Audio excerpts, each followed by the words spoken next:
Hello again. So this is going out live on LinkedIn, YouTube, TikTok, X, and also Facebook. So top 5 socials. I'm Ian Smith. I'm a global management consultant and business coach. This week, we've been covering how to make your people growth equal to your business growth and vice versa. So ensuring that your business growth is seen as equally to your people's growth as well, and centralize that around customer value. Yesterday, I gave you some tips on how to engage and reinvigorate teams, reinvigorate your organization, from buzz meetings to one-to-ones to quarterly business reviews to annual reviews, to put in place a growth cycle that allows you to understand commercial KPIs, the success factors of your business, understanding what the success factors of your people are in consequence of what you want to achieve in your business, what customer value is from your business leadership, from your people's teams, and from your customer, and ensuring that they're all the same and are aligned, and then driving that through your vision, which is your definite purpose, your plan for the future, and your core values. Going down into your mission statement, which is aligned through your customer value and what you want to achieve in terms of your business success and your people's growth success as well. And then putting that down into objectives to allow you to be able to manage it proficiently and efficiently with your people and your teams, irrespective of what level of the organization you're at. So this is an awesome session, because this one always gets people's heads spinning in terms of the subject. It's about power and politics in the workplace. So I'm going to cover what type of power is there amongst people, different organizational and operational contexts, what power is, different versions of control, and also how you can navigate this, putting avatars to some of the political games that you might see within your organization, and want to either enhance some political games, because sometimes healthy politics can be quite good in a business, but any negative or toxic behavior, then you want to be able to recognize whether you're in it, managing it, leading it, needing to go in and change it, for example. So it will elevate your emotional intelligence, your EQ, and also give you much more cultural awareness also in different contexts of organizations that you work in. So let's dive straight in. If you stay till the end and like, subscribe, and comment, then next week I'm going to go through the specific political and power and politics games that people play, the specific game playing tactics and techniques that people adopt within the workplace. And there's about 20 of them. So you won't want to miss that next week, but you'll need to comment, like, and subscribe, and then I'll make sure that I've got everyone there next week. And if you stay till the end, we've got a real good punchline for you at the end, because we're going to show you how to navigate power and politics in the workplace. So what does power and control mean to you? Well, to me, it can mean a number of things, but there's lots of things that are in place where power and politics are allowed to endure. And so, for example, for me, it means quality of relationships.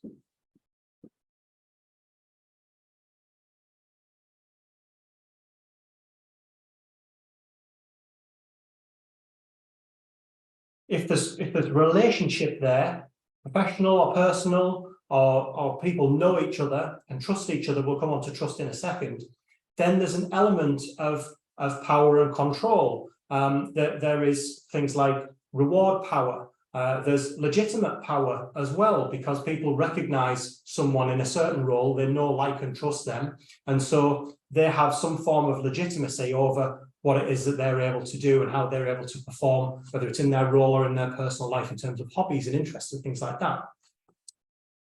Power and control, for me, derives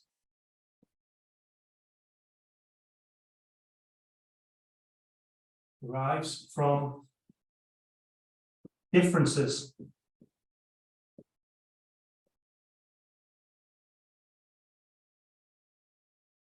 it derives from difference. So you can't have two identical people that have the same brain, even identical twins. You know, one will have some form of power or control over the other at different events in their life, and it always derives from difference, and that's normal. People are different. People are perfect in their own right.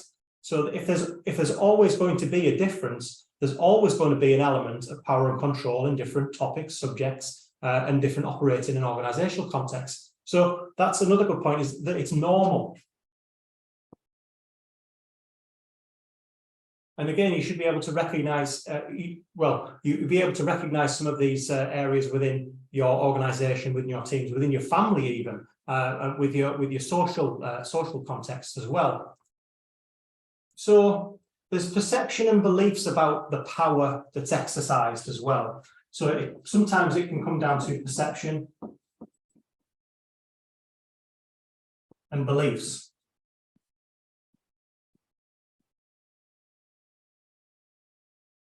I think we spelled beliefs wrong, but that's okay. It's never one-sided.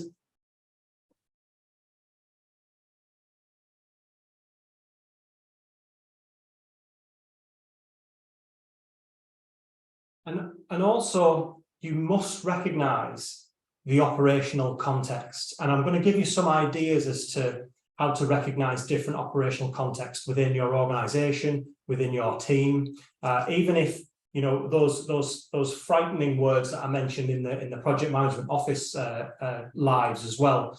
Even when you put into context billions, millions, thousands, you know, if it's billions of turnover, if it's millions of turnover, if it's thousands of people, also if it's international or global, these operational contexts that I'm going to give to you, you'll be able to recognize them straight away, irrespective if you're in a large organization or you're a solopreneur even, and networking, and see these different operating and organizational contexts as well. So we must recognize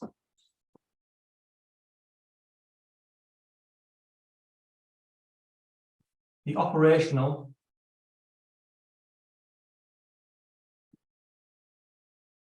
and organizational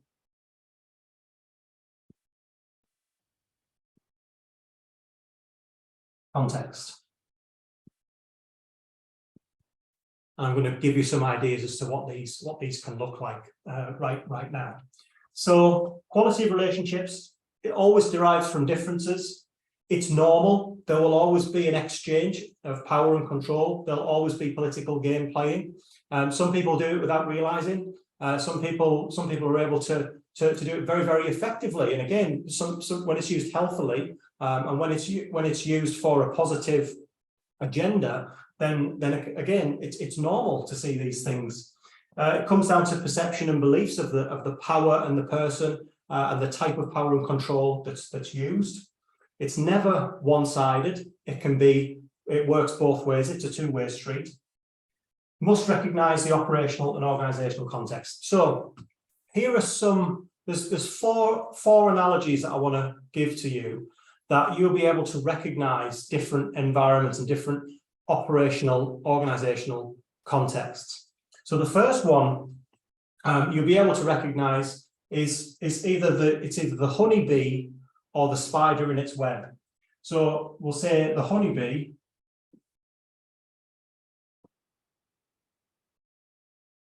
or the spider.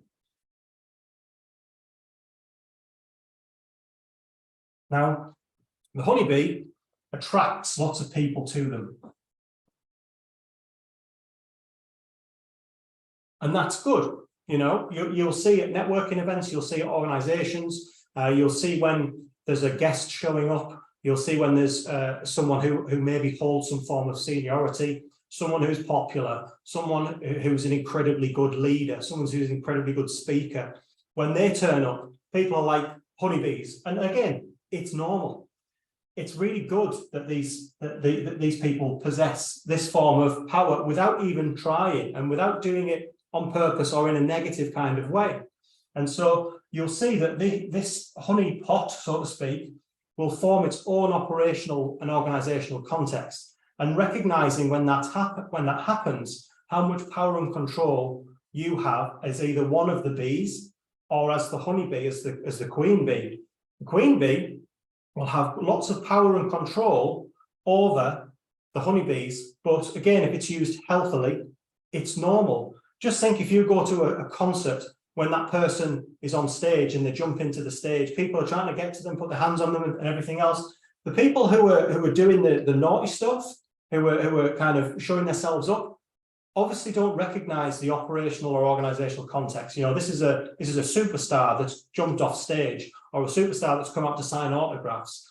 If you behave wrongly, then in my opinion, you've got a low emotional intelligence, because this person has come and they've shown themselves. And for example, power and control would be security, or don't do that, I really don't like it, etc., etc. And then people back off, right? So that person has lots of power and control. The spider's web, again, this isn't to differentiate from the spider or the honeybee, but the spider's web is kind of the solo person that has the ability to catch things in its web, draw a web, in its web, and able to go to other people and exert their control, not eat them like they do flies. But the organizational context would be someone who sat in their office, for example, and people need to go to them. You know, not like the honeybee that attracts people. The spider is almost inviting people into their web, and they'll have certainly a web of influence. They'll have people who are safe to come into the web, but you'll need to recognize in the operational context where you're stepping in some cases, and you'll see this happen in different organizations and different operational contexts, as you're thinking, wow, this is no longer the honeybee, now they're the spider. They're you know, we just need to be a bit careful. We don't want to get caught in the web, and if they ask me to go into the web, then that's so much the better. And so different elements of power and control and different perceptions of power and control. Attraction, and then not so much attraction, it's almost inviting. It's the spider and the honeybee. Then you've got a matrix organization, which almost looks like a net.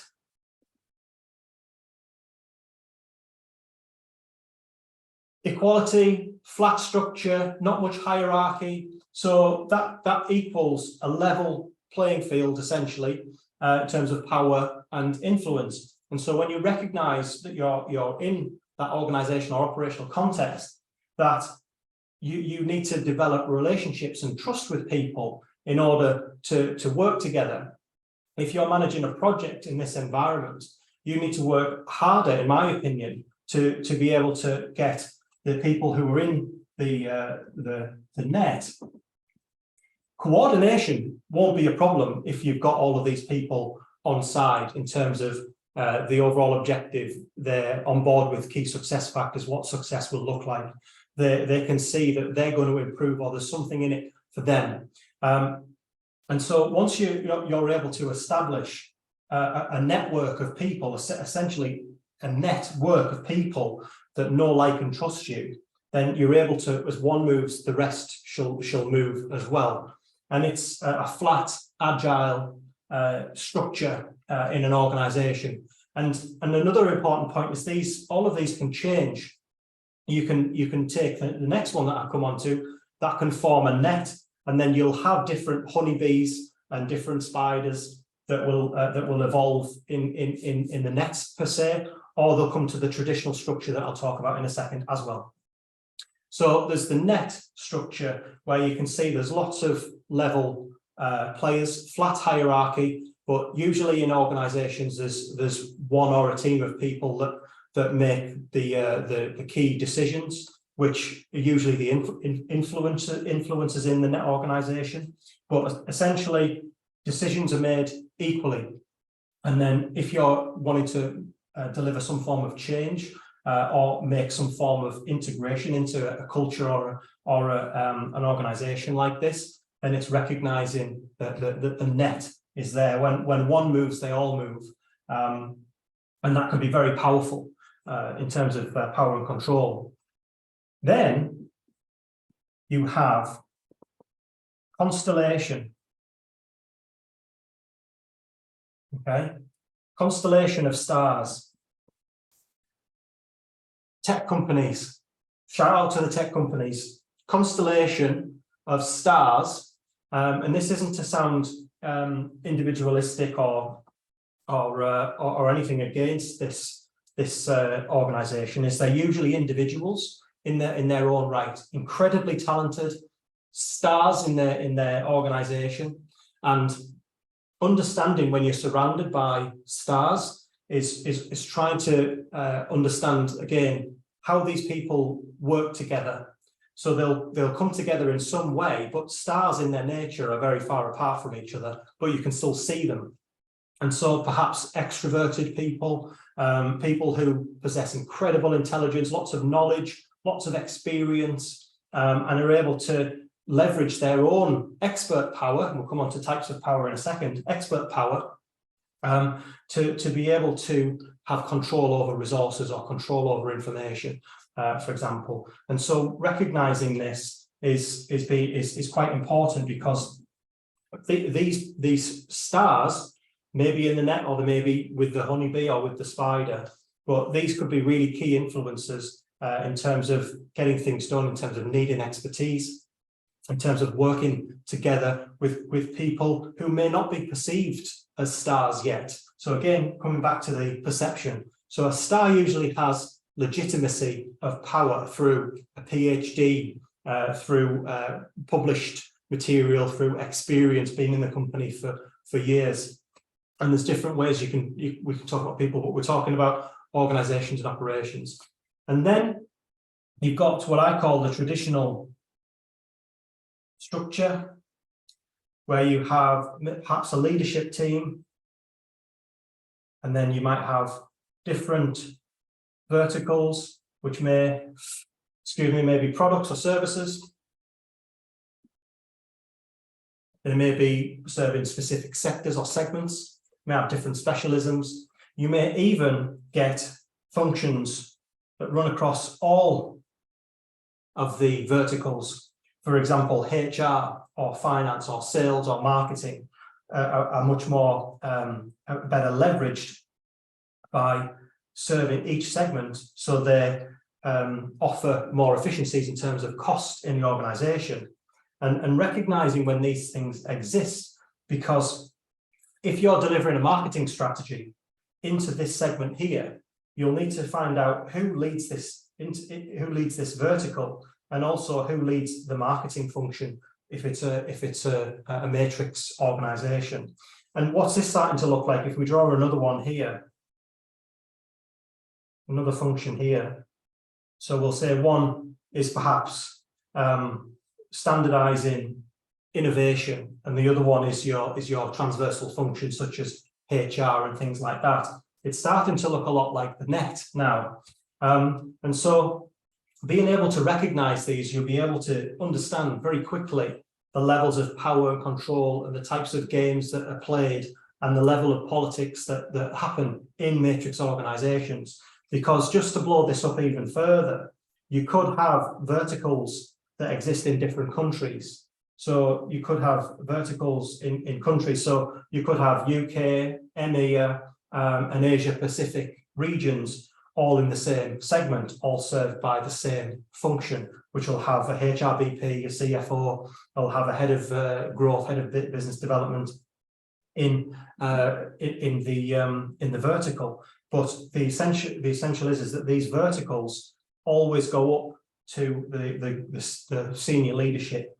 So if you're, for example, maybe you're a healthcare practice or a dental practice or something, you'll have verticals that represent specific products or services, and you'll have things that go across that are standardized across each of the verticals. But then you'll still have the senior leadership that oversees the operation and perhaps dips into the transversal functions as leaders and things like that. So this matrix organization, where they've got verticals, transversal functions, can be an SME, small to medium enterprise, right up to blue chip organizations And recognizing when you're in one of these operations or organizations will help you understand who has the power and control and when, understand the quality of relationships in those environments, understand that it's normal and it drives from differences. So there'll be different levels of power and control in the verticals. There'll be different level of power and control in the net, in the stars, because everyone is different and it's normal. It's never one-sided, must be recognized in terms of the operational and organizational context. So now we're going to cover the different levels, the different types of power and control. And we've just had 20 minutes, so we're bang on time. All right, so we've got operational organizations. We've gone through types of what power and control means. We're just going to clean the board, and I'm going to go through different types of power and control. This is spray.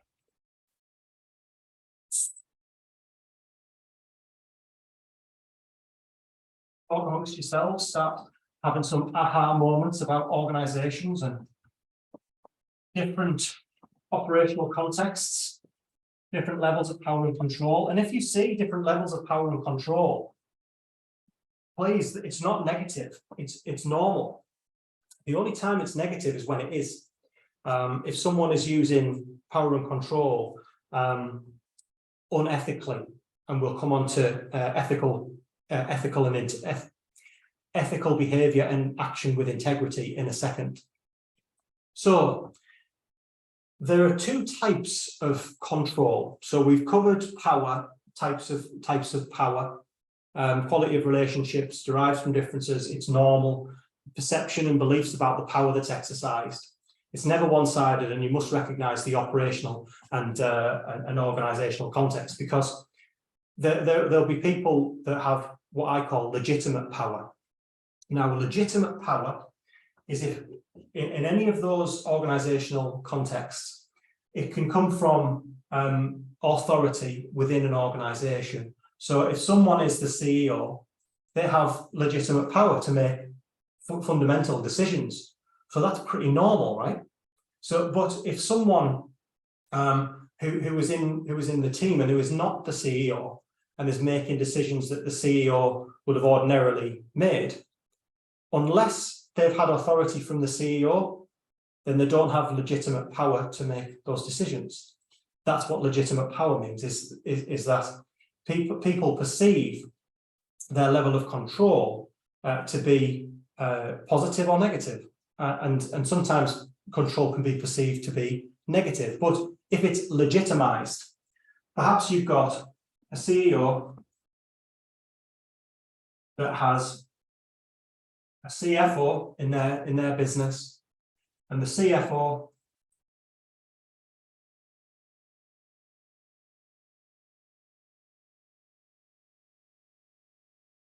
so legitimacy of power for financial accounting, financial evaluation, legitimacy of power to make decisions will come with the CFO in this case, and the CEO ultimately as well. But unless these people have legitimate power granted from the CFO, then the perception will be they don't have the power or control to make those decisions. So this level of control is legitimate power.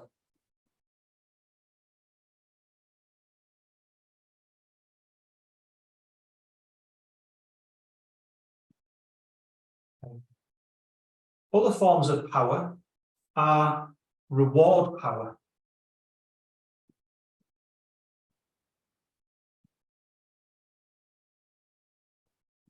Now, reward power can be quite a powerful thing. You can leverage quite a lot of control with reward power in positive and unethical, and also not too much with integrity. You can promise that you'll give someone something if they do something for you. That's reward power.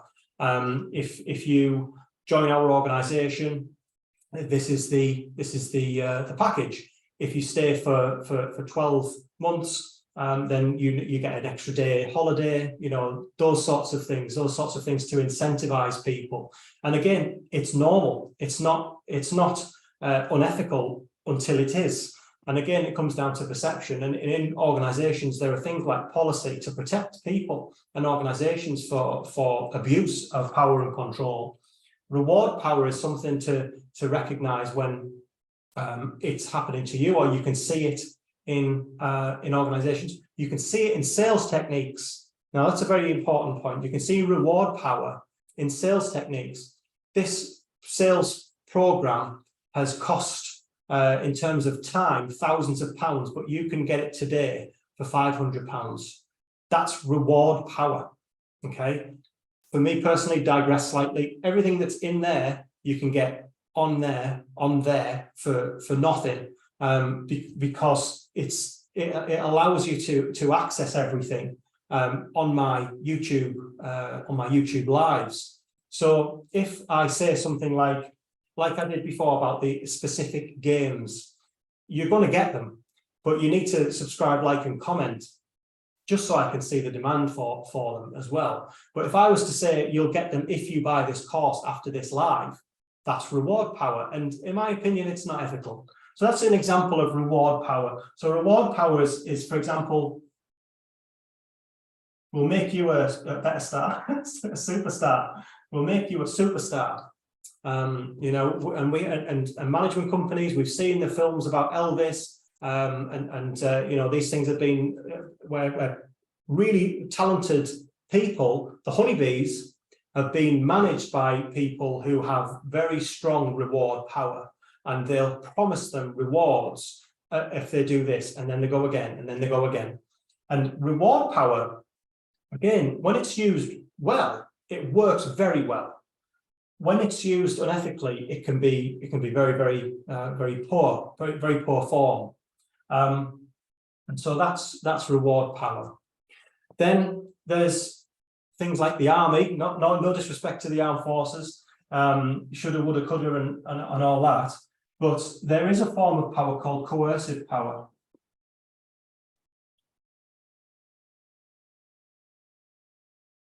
So things like, if you're in the army, you take orders. It's normal. You know, it's fantastic. If you're in the police and you're told to do something by policemen, they have, in my opinion, they'll have legitimate power. They might not have reward power, but they'll have coercive power, because when someone is coerced, it's not always unethical. It's something that you're told to do, and there are some poor forms of coercive power as well. So, you know, you're told to do something that you don't want to do, or you're told to do something that you should really be doing. And that's the difference between ethical and unethical, and acting with integrity or not. If you're watching celebrity SAS right now, you know, when they're told to get down in the mud, that's coercive power, because they believe, and rightly so, that the guys telling them to do it have legitimate power. They're ex-special forces. Of course they've got legitimate power. Could the guys doing the course tell the SAS guys what to do? No, because they don't have any control and they don't have legitimate power. So coercive power, it can be things like jump off this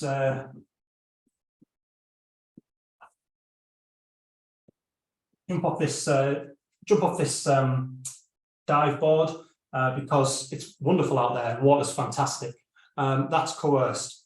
Jump off the dive board, and you'll get a reward, for example. And then there's things like police, armed forces. Just as examples as to when you're going through training, or when you're confronted by people with authority, legitimate power, that it's still you're being told to do something that you should be doing. Okay. Then the next ones are character. So we've gone through positional power. These are positions.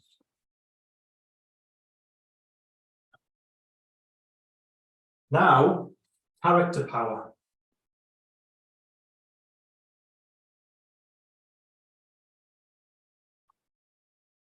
I mentioned this before when I talked about superstars and the start of the constellation.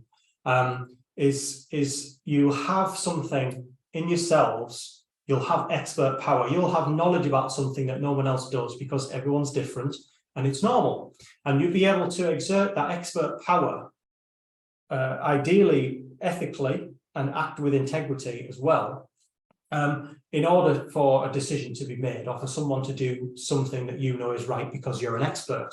So there's expert power. So we've got someone here with a great big huge brain, expert power. There's also personal and referent power. So we talked about relationships before. When you trust someone and they know that you trust them, they have some form of power over you. And if they trust you and you know that they trust you, that if for example you're going for an investment and you know you can ask someone ethically and act with integrity that they'll lend you the money, you're going to go and ask them and nobody else because you know that you have personal power. And an element of control almost too, if you're able to explain a good business case on the investment, right? It's normal. And this is what happens in the dialogue when people are negotiating. You can see that different power and control switches from person to person. It switches sometimes from expert power to, yeah, but it's me, you know. So from expert power, trust power, personal power, and then sometimes common sense prevails in some cases. So it goes back to expert power and control. And whoever is able to display the most power and control, well, wins, if that makes sense. So the reason why power and politics in the workplace, this live session, gets so many people talking and so many people interested, is because it's kind of the edge that people are looking for. You can, when you're being sold to, you can switch on thinking, now that guy's selling to me, he knows more than me on what he's selling, so he must be right. Or is the reward that he's promising too good to be true? So that's when you need to come back in yourself and think, use your own emotional intelligence, exactly what's going on here. Very similar in any working context. Most conversations that you might have with even family members or social contexts as well is the exchange of power and control, whether it's legitimate, reward, or coercive. In this case, expert, and then personal or referent.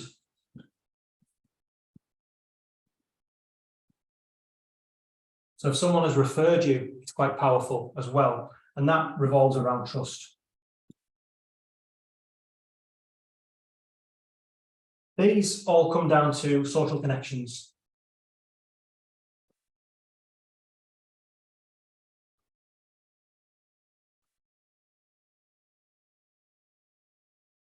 Relationships, that's what I mentioned before, right at the beginning. The quality of relationships provide power and control and allow political game playing to be done in a healthy way. But also, if the relationship's not strong, sometimes it can be done in an unethical way.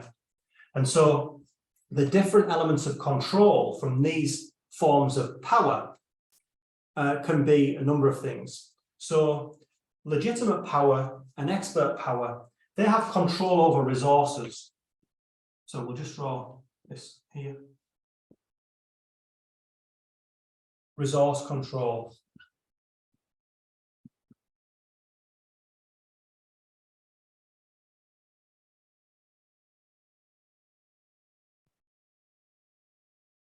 Yeah, resource control. So expert power have control over information. Legitimate power has control over decisions in terms of how resources are used, and they have control over, again, perhaps people or supplies, or again, because that usually comes down to the decision makers. In terms of the referent power, personal and trust, there's also control over relationships.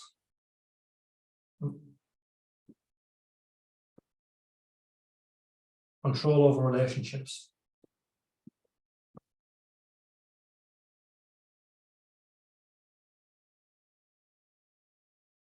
Okay, and those are the forms of power and control. So you can control the resources, control over social connections, and relationship control when different elements of power are used. So they are just some forms of power. So you've got positional power and you've got character power.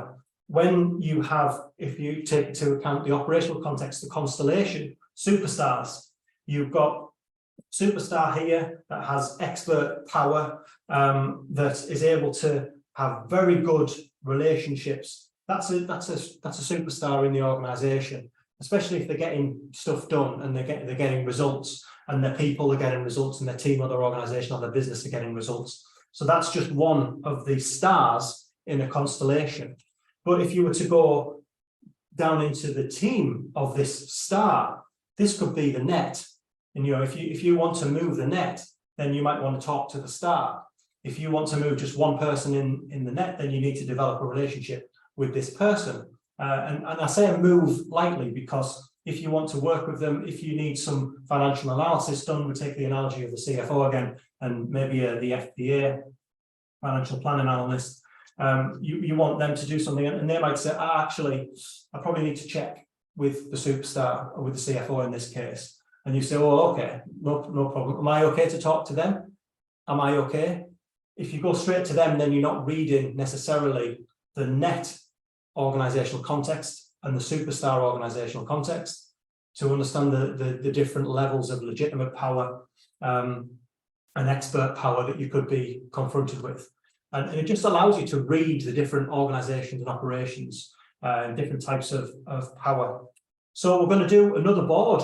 Told you you're in for some real good stuff. I'm going to do another board, and I'm going to show you the different ways you can navigate power and politics in the workplace. So don't forget to like, subscribe, and comment on YouTube.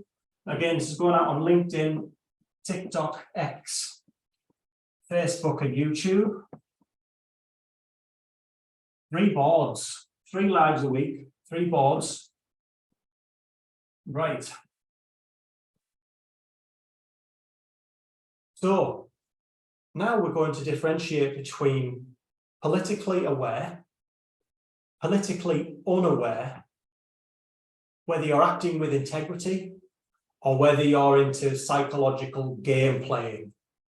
Okay, so we're going to draw this out so that you understand how different people, specific people, could be perceived to be operating at, who do understand the operational context, different levels of control, different levels and forms of power, and how they navigate, or how you yourself can navigate power and politics in the workplace. So at the top, we've got politically aware.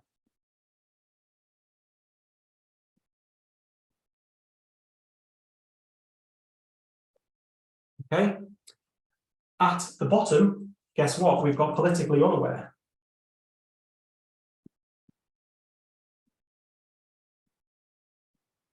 Unaware. Another dot. Then we've got the psychological game playing.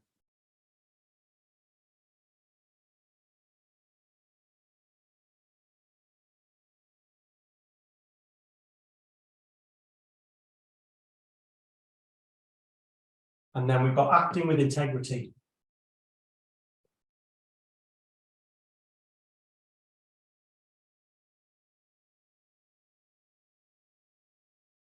Okay. Now, there are different ways that you can act on these politically aware, politically unaware, psychological game playing. Also recognize when these things are happening. Is you're able to understand the different levels of reasoning, the different ways of when someone is not very good at reading the power and politics in the workplace, whether someone is acting with integrity but not necessarily aware of the power and politics in the workplace. So from one end of the scale, you've got politically aware and politically unaware. And then from the quadrant, you've got psychological game playing to action with integrity. Now, if you're politically unaware and you're still trying to play games, it's quite a cruel word, but you are inept. It means that you're not navigating the organizational or operational context. You're not recognizing the levels of power, whether it's reward power, legitimate power, expert power, and you still want to, play games. You maybe want to do something, but not quite understanding why doors are closing, for example. And again, this is normal. You might want to play games, and if you want to play psychological games but are politically unaware, then it's not a very good place to be. So these people are called the donkeys of the organization. Donkey. So the donkey is someone who hee-haws a lot, not reading the room, not reading the organizational or operational context, not recognizing the levels of power. God forbid someone who's that person who gets drunk at the works party, starts shouting and things, and that's albeit in drink. That's those guys.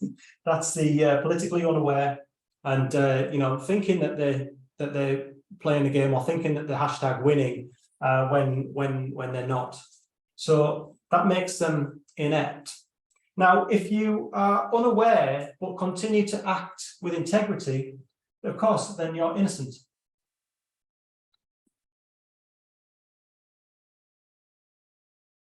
You're innocent. So you're acting with integrity, but you're politically unaware.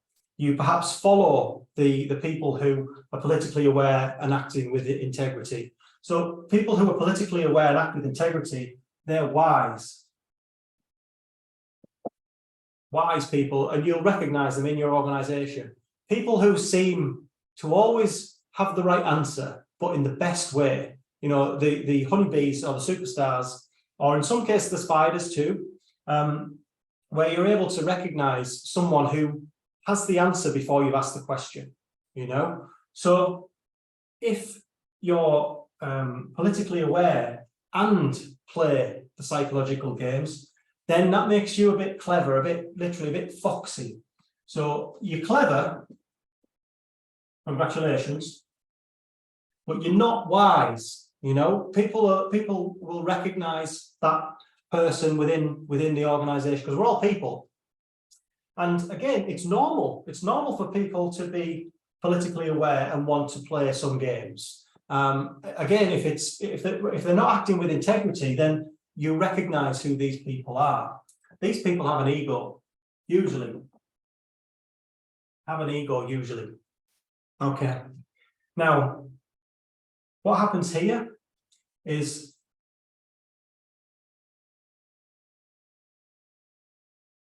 the donkey and the innocent sheep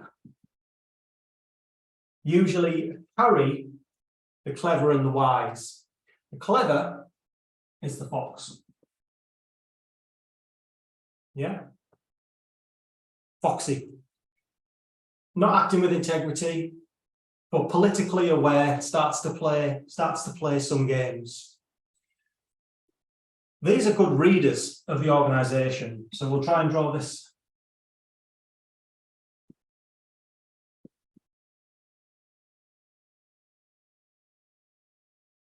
They're good readers. So they recognize the organizational context. They are politically aware. And the fox exercises psychological game playing. Now, wise owls.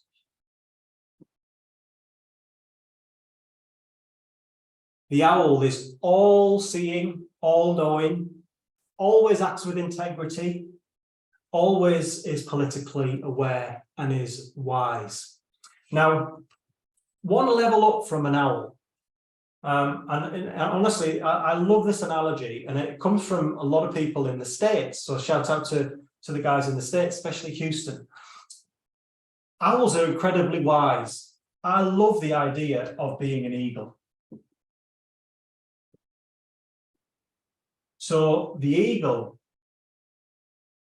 think in all over the world where they have bears and wolves and foxes. Who do they get to guard the sheep? Who do they get to guard, in Mongolia where they have eagles to literally take down wolves? You get eagle owls that do the same, take down deer and stuff, but maybe I'm getting a bit too into the animals. But the fact is that owls and eagles soar. They see everything, but they're also able to go down into the organization if they have to and contend with the foxes. Okay, so eagles soar, owls soar. They're both incredibly wise. And the punchline, I guess, moral of the story is spend more time with eagles and less time with egos. Egos eat egos. Yeah.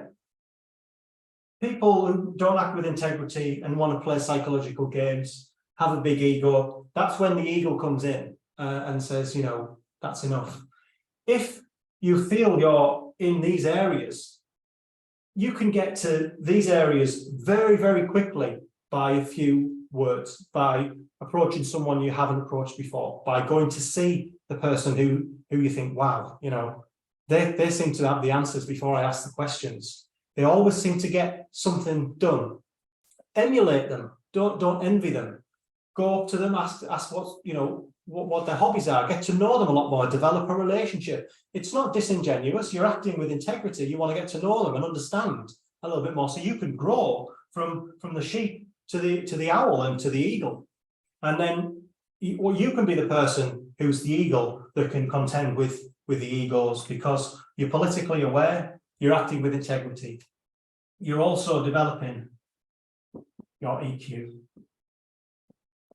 which is your emotional quality, your emotional intelligence.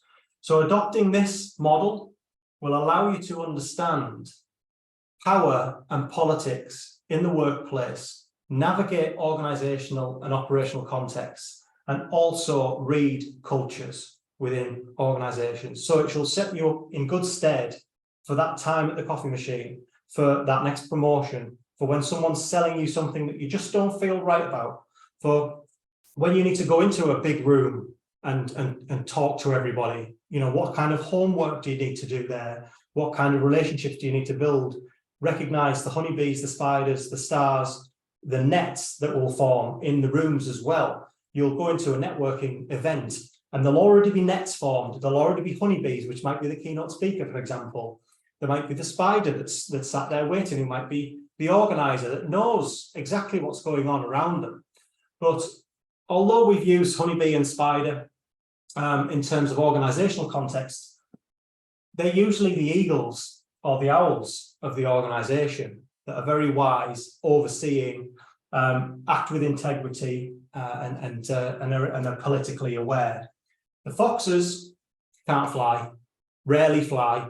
You can go from there to there, no doubt. Fantastic. But once you're there, you're on the ground. You can't see what's above you. And people stand out when they're a fox, unless they're incredibly good at it. But they nearly always get caught out in my experience. Innocent sheep, again, it's normal. It's not saying you're a follower. It's just saying that you are unaware of a specific time. I could tomorrow go to a networking event, don't know anybody there. I'm politically aware, but I'm not politically aware of that actual organizational context, perhaps. So although I'm acting with integrity, I arrive through those doors as a sheep. I'm innocent, but I know, because I'm reading the room, I'm recognizing the honeybees, the spiders, the stars. I'm recognizing whether there's nets forming, whether there's a traditional organization that I need to work with, who has the legitimate power that I need to go and talk to and generate a relationship with. Because when you're networking and you're selling and you want to develop relationships quickly, you want to ensure that you're talking to the right people, because that's your time, and it's their time as well. So owl, eagle, absolutely. Fox, donkey, or sheep. It's normal to be any of them. It's normal to be around them. I would always go for the sheep or the owl, and you can turn a sheep into an owl straight away. An owl can become a sheep. Like tomorrow, when they pick the phone up, they can become a sheep. All of this comes with experience, comes with quality of relationships. It derives from differences, and also the perception and beliefs of the power that's exercised. For example, Mahatma Gandhi, he generated an unbelievable belief system that created so much legitimate, in my opinion, power, and everyone believed that he had legitimate power. And that's how it can kind of manifest, and it really does grow when you recognize the honeybee, the stars, and everything else. And that's how you can navigate power and politics in the workplace. So next week, Tuesday, I'll be covering the specific games that people play within the organization, and within teams, within all kinds of different working and social contexts. So I hope you enjoyed tonight. I'll be uploading the actual video onto YouTube, but if you want to see any live stream, it goes out on LinkedIn, TikTok, X, YouTube, and the other one.